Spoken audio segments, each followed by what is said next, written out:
just so you can hear it and it won't get picked up by the mic. This is the L2C Media Network, and you're listening and watching and praying for Modern Miracle Sports Final with Steve the Baxman Baxley, sponsored in part by the L2C Media Network. And now, with the details from the headlines that make sports world sing and also fill some mighty big sporty balls, here's our host, like what? Steve the Baxman Baxley.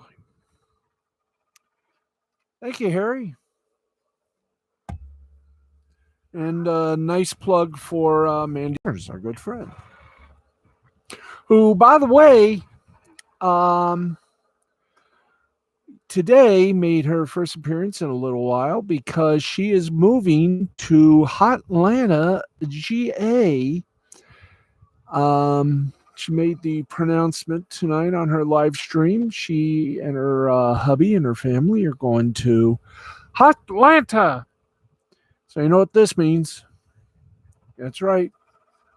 The South has risen again. Thank you. Thank you for that round of the South. South has rose again.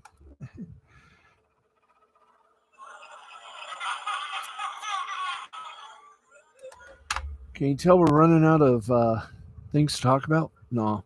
But I'm very proud to say Mandy continues to give Comicsgate the luck and big success. Jack the Ripper, Vampire Hunter, is doing an awesome job of raking in some backers and their bucks. And soon, don't know when, it'll go, it'll be packed in and everybody's going to get theirs. Plus, probably some other little bots. But, I mean, and I think next she made the big announcement that Hardcore Pornosaur is going to be a new project coming up. The cartoon, the comic book version of her hit.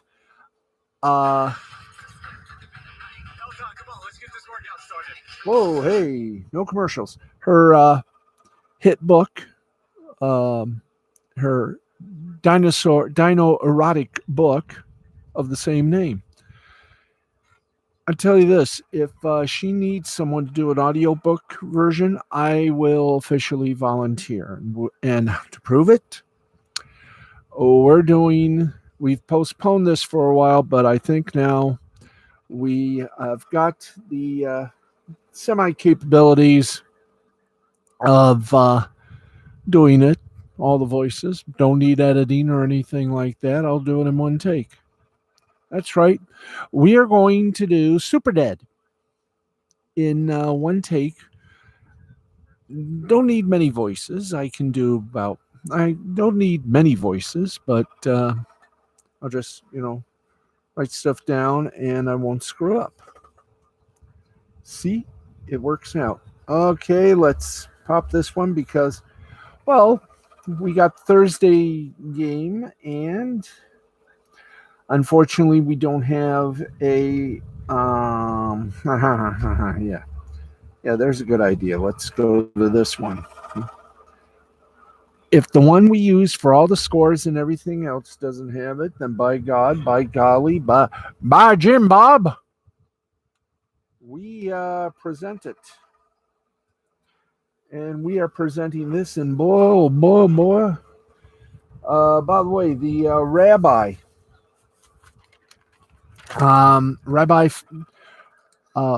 Hiram Shecky Fleischman didn't do too bad last week. 35-29. He went 9-7, which is 56. Which is 562 or 56%. Overall, he dropped a little bit, though. 35-29 after 64 games. to 55%. So he's slowly coming up. I have a feeling by about the 10th week, he'll be about in the 70% range. But wow, not a bad way to do things, boss. Not a bad way. So let's get down scores. And let's see, do we have the Monday?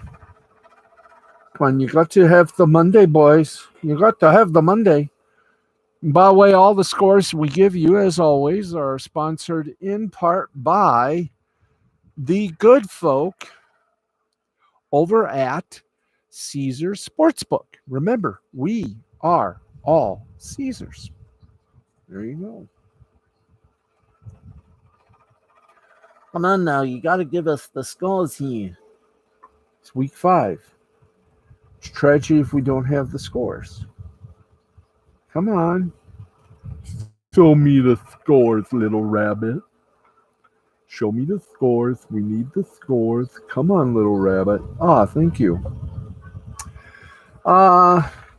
Big upset. The LA Rams beat the Seahawks 26-17. Do we have a run-through, recap, clean toilet? All right, let's see if we can't do a recap of the game. If there's any way we can do that. No, I guess not. So we'll just have to. Come on, we can't. Usually we'd have it immediately. Nice, immediate, fast, post haste. Immediate post haste. Things that have meaning. Okay. Hello. Where are we going here? Maybe this will have it. If it does, we got it. We got it. Yeah, the gates. Okay. Let's see here. Well.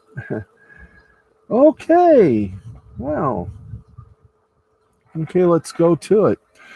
Short one, but still a good one.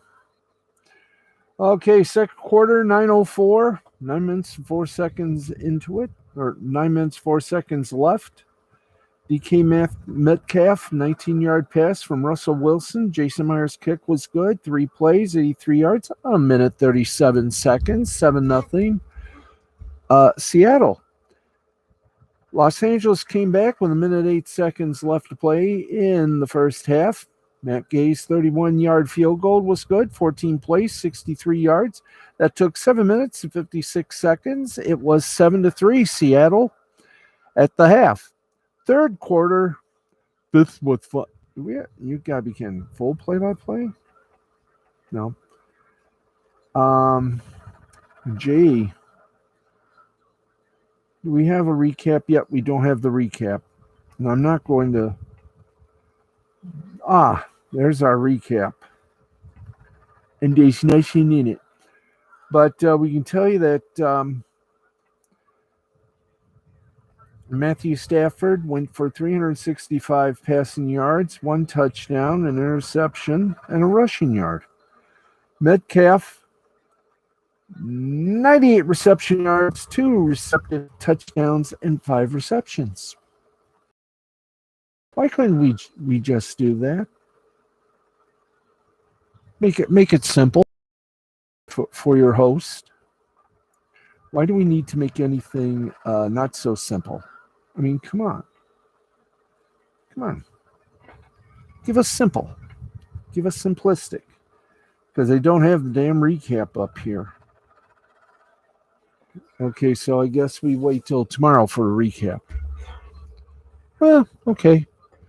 Wait till tomorrow for a recap. LA Rams 26, Seattle 17. See what happens when we don't come to a rehearsal. Meanwhile, back at the home, Meanwhile, back at the home. No, we don't want. There we go. Okay, let's give you the American League Division playoffs. And here we go. Game one of the best of 5. The Astros defeated the White Sox 6-1, 6-10-1 for the Astros, 1-7-0 for the White Sox. Winning pitcher McCullers 1-0, losing pitcher Lynn 0-1. Red Sox were humbled by the Tampa Bay Rays 5-0 in their game one. 5-6-1 for Rays, 0-9-0 for the Red Sox. McClanahan got the win. He's 1-0. Rodriguez gets the loss. He's 0-1. This is, I do believe, the best 3 out of 5. Sounds good. Sounds tasty. Okay. That's Major League Baseball right there in a nutshell. Okay, we go from one extreme to the other. We go to the NBA, and there were 4 games, or 3 actually. There were 3 games in the NBA. Let's give you the one that continues.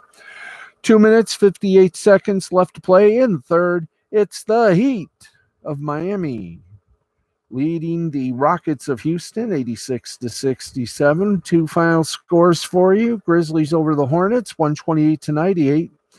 And the Philadelphia 76ers over the Toronto Raptors 125-113. Not bad. Now let's see if this puppy will work. We go from the hard court to the hard synthetic ice. And more preseason action. That's right, folks. And we got only one game that is still going on as we speak. The Arizona Coyotes, their last season in the suburb of Phoenix. The Arizona Coyotes lead the Vegas Golden Knights 2-1. Final scores: Lightning over the Panthers 6-2. The Stanley Cup 2-time defending champion Tampa Bay Lightning 6-2. Final in a shootout. Les Canadiens de Montreal und Senators de Ottawa. Senators 5, Canadians 4. Ooh. Red Wings finally ate some Penguins tonight. They beat them 4-2. In overtime, the Minnesota Wild took care of Linda Steele's Chicago Blackhawks 3-2. The Dallas Stars banged the Colorado Avalanche 3-1. Edmonton Oilers over the Vancouver Canucks 3-2. And the Islanders were canceled. We just frankly don't know why they were canceled. So there you go on that little devilish. Okay.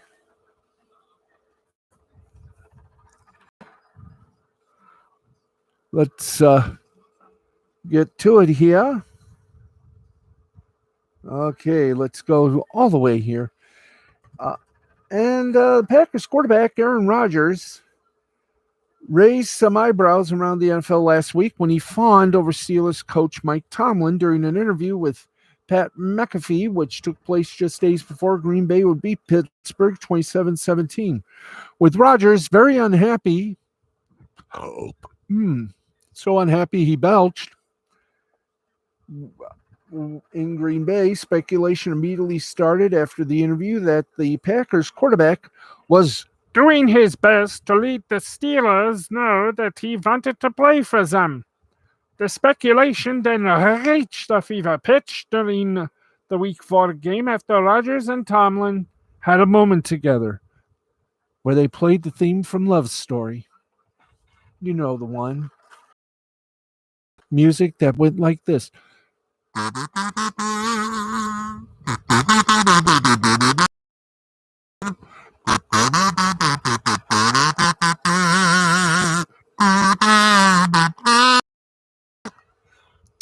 That's right. By the way, I wonder if Mandy is watching. If she isn't, I hope she watches the rebroadcast or the archive. Got a question. Have you talked to Leroy the possum about your departure? Just wonder because as you know, Leroy is the possum that has stolen her heart, and frankly, it was a love story made for comic books. Leroy and Mandy, a love story. Anyway, I feel for that. I feel for that possum. It was possum love. Possum, possum in my garage. Sorry. Anyway. Speculation reached fever pitch during the Week 4 game after Rodgers and Tomlin had a moment together. The head nod above happened after Tomlin called a timeout, which prevented Rodgers from catching the Steelers' defense with 12 players on the field. Now, when you look at everything that's happened between the two guys over the past 10 days, it's easy to see why some people think that Rodgers is sending signals to the Steelers to come after him this offseason. However, before he all goes spending money on tickets, during his weekly appearance on the Pat McAfee show, Rodgers said, "Well, that's simply not the case. I'm just speaking the truth. Ask me a question about Mike Tomlin, I'm going to tell you how I feel about Mike Tomlin. If you want to take that and run with it and say I'm angling for some sort of next team or something, I'm not. I'm just answering a question about my respect for Mike and what he's accomplished in the league." End quote.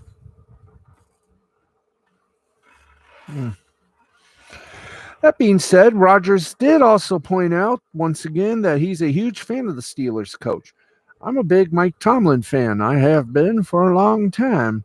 I like the way he speaks about his team. I like the way he goes about his business. I like his confidence. I've heard nothing but good things from guys that have played there. I like Mike Tomlin." Well, I'm glad. Comments like this will definitely be keeping the speculation going that Rodgers wants to play for the Steelers next season. Does Big Ben know this? By the way, this speculation all started because of what Rodgers said before the Packers played the Steelers. "I have a ton of respect for Mike. I think he's a fantastic coach. I love the way that he leads. I love that way that he talks after the games. He always seems to keep things really even keel. Looks like he's somebody that players love playing for, and like a good neighbor, State Farm is there. He doesn't wear khakis." As for Tomlin, the admiration appears to be mutual. "If you're a competitor, you love being in that environment," Tomlin said this week of facing Rodgers at Lambeau via TribLive.com. "You love pitting your skills and talents and preparedness versus people like those guys, led by a guy like that guy. Dun, dun, dun, dun, that guy." Hey, Darius, how you doing? I must communicate. Here we go. Hey. Oops. Straight that way. Now in English. After an offseason of drama in Green Bay, Rodgers made it clear in August that he's not exactly happy with the Packers. Can't be unhappy with the ownership. I mean, the entire town owns the Packers. Well, owns in the quotation mark. Unless something changes going forward, there's a chance he'll be leaving Green Bay during the upcoming offseason, and based on his comments, it sounds like he wouldn't mind if he were to end up in Pittsburgh playing for Tomlin. Ooh, I bet you that's making old Benny Boy going, wonder if they are planning to trade me. I better make sure they understand I'm not going to Detroit. And by the way, while I'm at this, I guess I'm going to have to repeat what I said last season. The Fords will not sell the team. They will never sell the Lions. And again, the reason is simple. Money. 5 little letters, MONEY. And why money? Because if they sell the team, they lose the pull, the cachet, and best of all, they lose that gravitas. They will be just a sponsor. Because if you remember your history of the National Football League, who has been who among the ownership has been a really big backer of the National Football League? I mean, we're talking really with the money. Ford. You got a field named after Ford. You sponsor most, if not all, the pre and post shows. And you still have that stroke that prevented the NFL from removing the Lions from Thanksgiving Day. Because as we all know, it was the Fords that put that Thanksgiving Day little treat in Detroit's hands. They sell the team, they lose it. And remember, many moons ago, how close the Fords came from losing that cherished bit of fun-filled physalia, as I like to call it, otherwise known as that little gift, the NFL, that was given to the NFL by the Lions, or the Lions got from the NFL, from the Fords. Fords sell, they lose the Thanksgiving Day game. See, they lose all the stroke, all the publicity. They lose all that.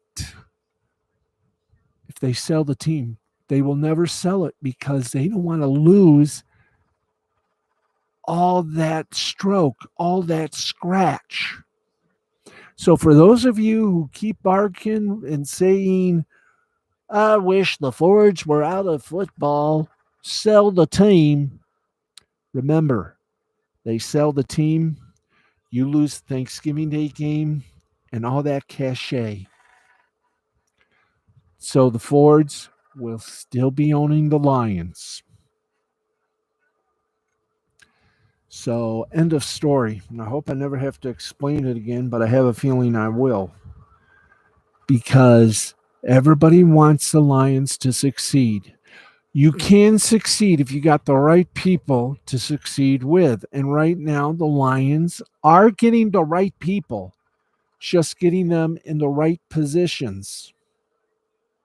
Look at Matthew Stafford. He had 12 years in the Lions system, but he was chained. He was handcuffed. They didn't let him go like they were doing at the Rams. They let him loose, and look at the Rams. They are the hottest team ever. Look at the Lions. They are the NFL's doormat. And the Fords get them for life. So, gird your loins, get those sporty balls filled, because you will have the Fords owning them till death thus they part. Anyway, I said that for last time. Don't make me repeat it, because that's why. You'll never hear it on Fox NFL Sunday. You will never hear that on the NFL Today. You'll hear it only here. The real reason the Fords will never sell the Lions, because the Fords have the stroke. They got the cachet. In other words, they got the power. They sell. They're just a sponsor.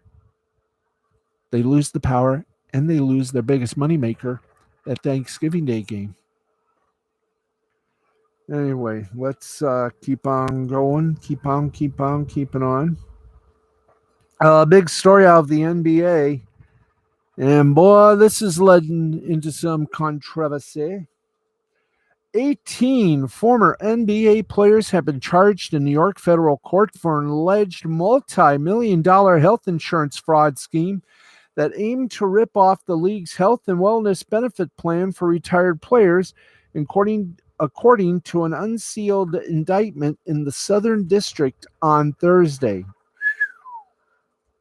The players named in the indictment allegedly engaged together in a widespread scheme aimed at defrauding the league's plan by submitting false insurance claims in order to get reimbursed for medical or dental services that were never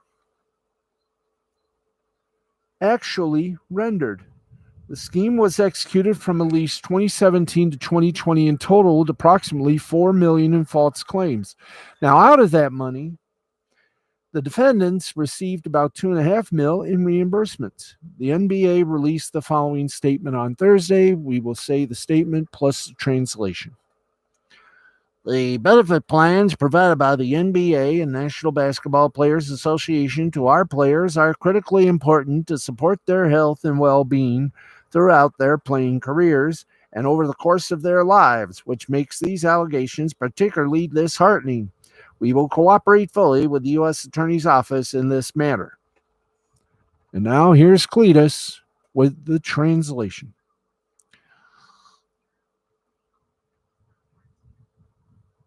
My name's Cletus, and I'm here to translate what Mr.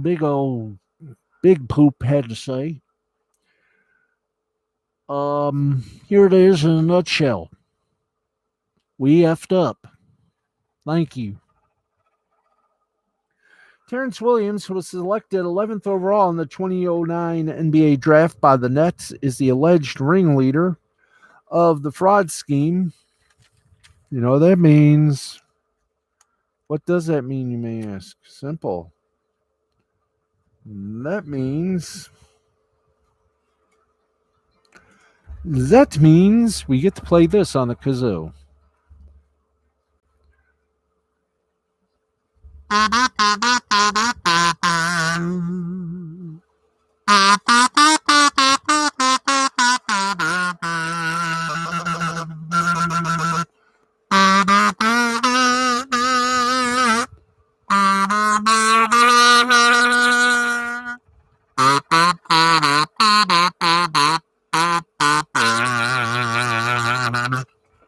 That's right, the theme from The Godfather.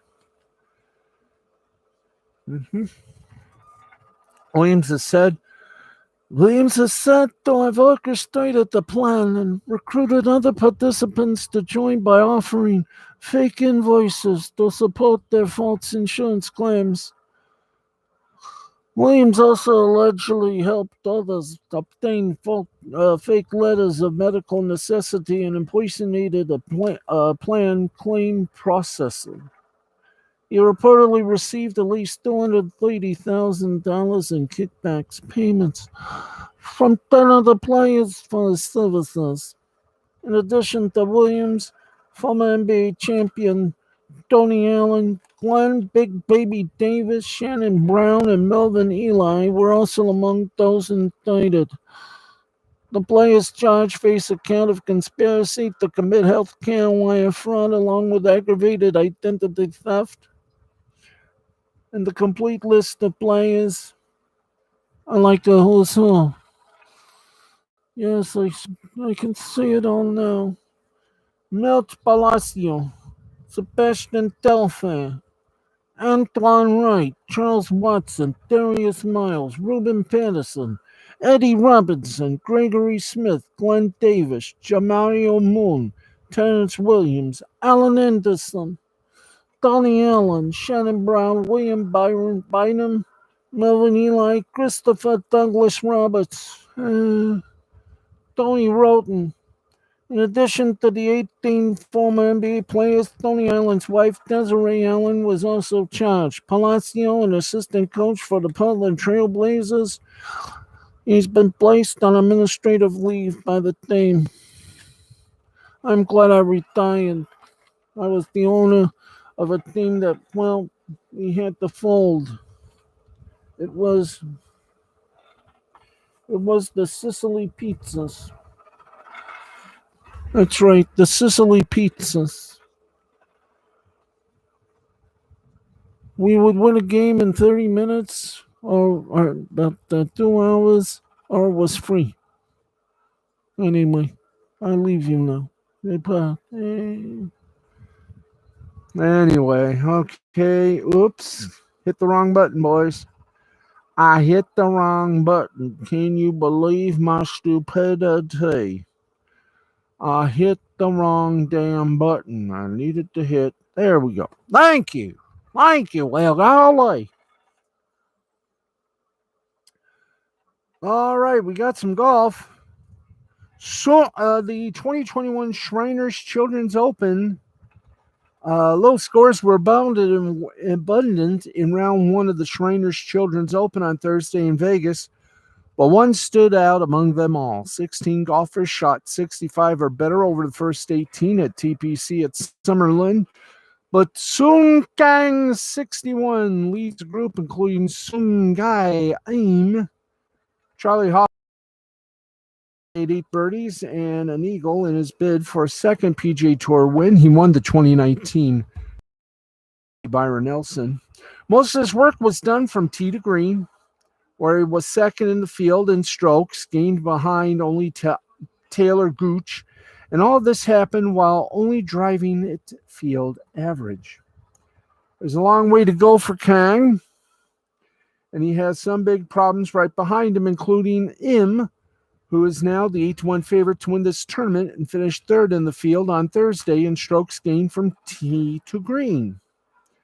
Coming into the week, based on how well he's been striking it as of late, he is fourth in the field from tee to green over his last 20 rounds, and that played out on Thursday when he was third in the field from tee to green. There you go. By the way, Nick Rekieta of Rekieta Law, the humble Minnesota attorney, is back in his native custom. That's right. He's back to dissuade honor and make for a fun-filled Lapaloopy. Do we have it around here? Do we have it around here? You know, do we have Rekieta? His people, his thing.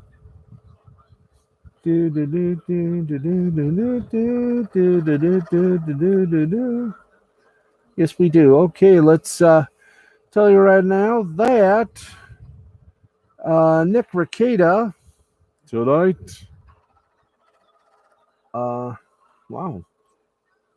I don't think he's even on tonight. Gee, he's not on tonight? Wow, okay. I think it was on this afternoon. They were finishing the Kyle Rittenhouse hearing, and he talked about keyword warrants. But nothing else, huh? Nope. So I guess he didn't stream tonight. Okay. That's nice to know, isn't it? Yes, it is. So, there you go. Raquel lost playing the interwebs every night if possible. Sometimes there's a day stream, but you can always catch it on the Raquel channel here on YouTube. YouTube, the Rudy Boo. Okay. The U.S. beat Jamaica in World Cup qualifier 2-0. Yay! Mattress Mac placed $2 million. Hi there. You want to get back up? Thank you.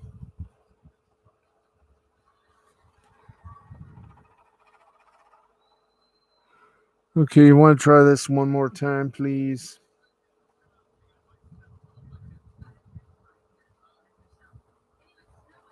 There we go.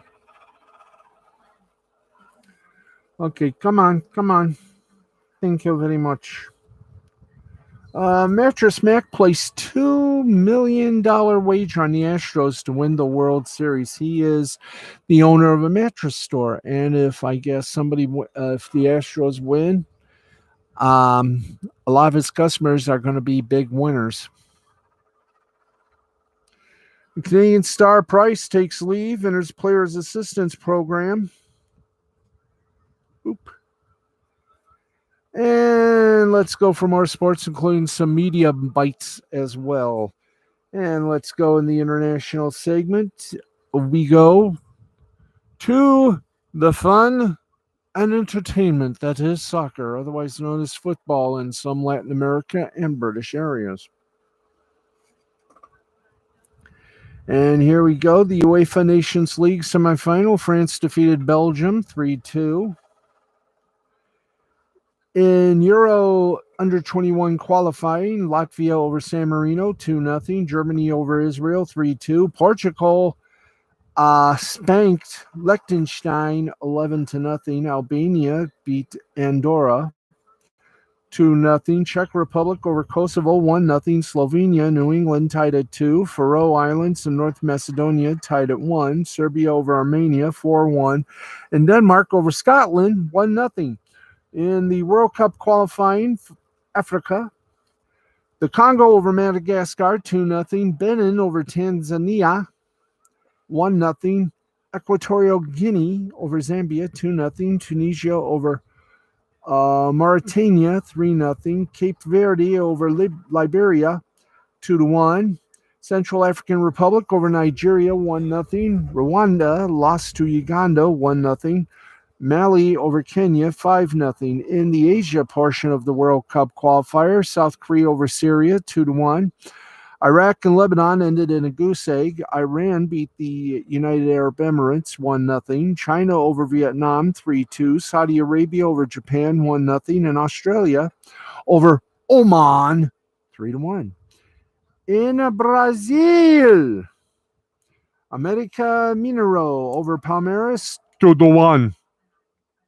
Oi. Fortaleza over Fluminense 2-0. Grêmio and Cuiabá 2-2. Sao Paulo and Santos 1-1. World Cup qualifying South America. Paraguay and Argentina and Uruguay and Colombia both tied at 0. Brazil over Venezuela 3-1. And we told you that the U.S. beat Jamaica. And the score was 2-0. All right. There you go on that one, folk.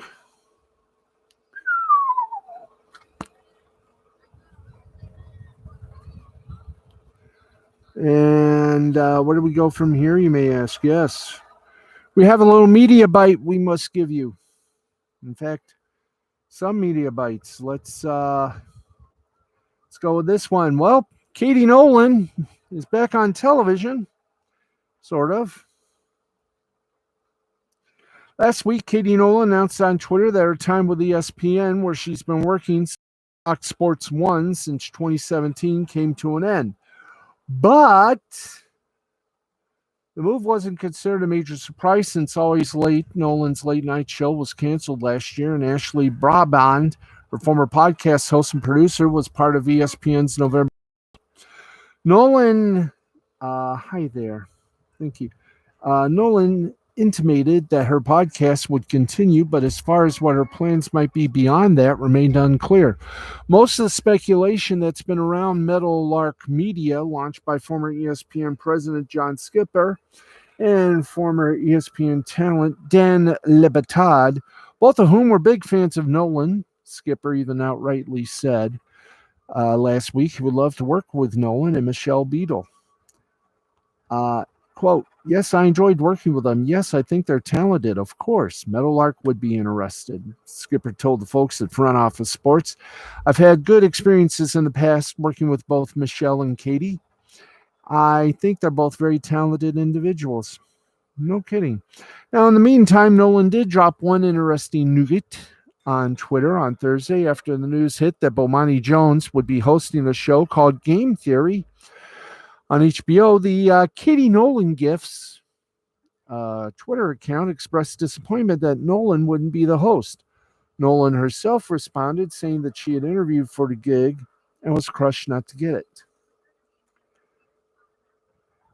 I interviewed it, she said, got a little ahead of myself thinking I was going to get it, was crushed when I didn't, but the most important thing is that the show will exist and Bo's going to knock it out of the park. Well, there doesn't appear to be any hard feelings between the former ESPN colleagues, and chances are that Nolan will have another role lined up soon enough, whether it's with Meadowlark or elsewhere, and we wish her luck. I wish the people at Awful Announcing would write teases a bit better. The Cardinals-Dodgers game produced TBS's second highest wildcard game audience ever. It averaged 6.7 million viewers. Yay. And after lifting a ban on beIN Sports, the Saudi-backed consortium has completed their purchase of Newcastle United. Ooh. Interesting when you think about it. That's right. The saga surrounding the potential takeover of Newcastle United finally happened, and on Thursday, the club announced its sale to a consortium backed by Saudi Arabia. That's right, an investment group led by the Public Investment Fund and also compromising PCP Capital Partners and RB Sports and Media has completed the acquisition of a percent of Newcastle United Limited and Newcastle United Football Club Limited from St. James Holdings Limited. The story is also, so I guess you could say the story was limited. The Premier League also confirmed that the sale had been approved with assurances that the Kingdom of Saudi Arabia will not control Newcastle United Football Club. So why are we saying all this about on a sports website, sports little thing on our sports media segment? Because last summer the takeover seemed close but was delayed after the Saudi government dragged their feet in regards to piracy complaints centered around the Qatari-owned beIN Sports. The World Trade Organization ruled that Beotku, a broadcaster pirating the beIN Sports feed in the region, was backed by Saudi Arabia. Weeks later, the country permanently banned beIN Sports, the Premier League's rights holder across the Middle East and North America. This seemed to be a main sticking point for the Premier League. The consortium, which includes substantial funding from Saudi Arabia, wanted to buy a Premier League team despite a Premier League rights holder being banned in Saudi Arabia. But yesterday, Saudi Arabia removed the ban on beIN Sports, and a day later, the takeover was announced and approved. Once diplomatic relations between Qatar and Saudi Arabia began to thaw earlier this year, it seemed that the ban on beIN Sports would eventually be retracted, and once that happened, the sale of Newcastle will go through. Now, it took longer than many would have liked or expected, but the Newcastle takeover has been completed.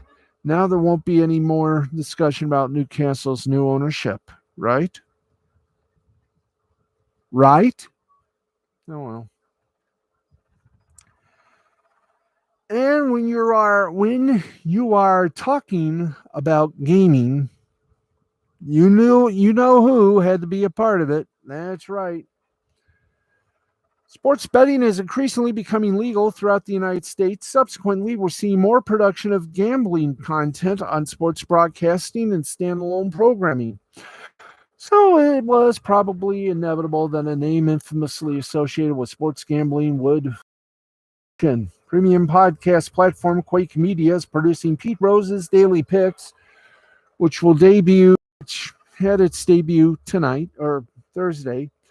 The show will post 6 times per week and feature Rose making picks in baseball, football, basketball, horse racing, and other sports. Thursday's debut episode will focus in on the MLB postseason, with the openers of the 2 American League Division Series, White Sox Astros and Red Sox Rays, set to begin. Now, listeners can sign up for a subscription through the Quake Media app or website and at Apple subscriptions. Subscribers get a 1-week free trial and then pay $2.99 per month after that. Now, Pete Rose was all-time hits leader with 4,256 hits during his 24-year career. He also won 3 World Series titles with the Reds, National League Rookie of the Year, Most Valuable Player, and 3 NL batting titles. He was also named 17 All-Star games. Yet Rose, at 80, lives in baseball infamy, having been banned in 89 by then MLB Commissioner A. Bartlett Giamatti for betting on the sport. The permanent ban also makes him ineligible for Baseball Hall of Fame consideration, despite holding the record for most career hits. Rose's gambling habit was no secret, but he maintained that he never bet on baseball, which was strictly prohibited, and never on the Mets, whom he managed from 84 to 89. Yet faced with the information presented by former prosecutor John Dowd, which included known gambling associates and alleged gambling activities, including betting on Reds, Rose accepted Giamatti's punishment. Exiled from baseball, Rose has applied for reinstatement on at least 4 occasions, doing so when Fay Vincent, Bud Selig, and Rob Manfred each became MLB commissioner. In 2003, Selig said he was considering the matter, but reportedly decided against it when Rose released a memoir in which he admitted that he bet on baseball and the Reds. 5 years after Manfred denied his request in 2015, he applied again when Major League Baseball opted not to punish Houston Astros players for participating in a sign-stealing scheme during the 2017 season. Manfred has never publicly responded to Rose's latest attempt to revoke his ban. So, good luck, Pete, with the podcast. All righty. We're getting close to the end. Let's see. Big Ten announces the Lisa Byington Award for top female broadcaster on the Big Ten Network Student U channel. And, wow. I do not believe this, but we only got one segment left. And that segment, we got to do it. It is time for our official check on everything, including, I think we did the hockey. Yes, we did. Okay. Let's go to soccer. France beat Belgium in UEFA Nations League playoffs. In the Euro League, it was Zenit Petersburg over Zalgiris Kaunas in basketball, 70-64. Panathinaikos over Fenerbahce, 91-87. Slovenia Svets Mountains over Maccabi Tel Aviv, 75-63. And if that's not enough, Barcelona over Bayern, 80-72.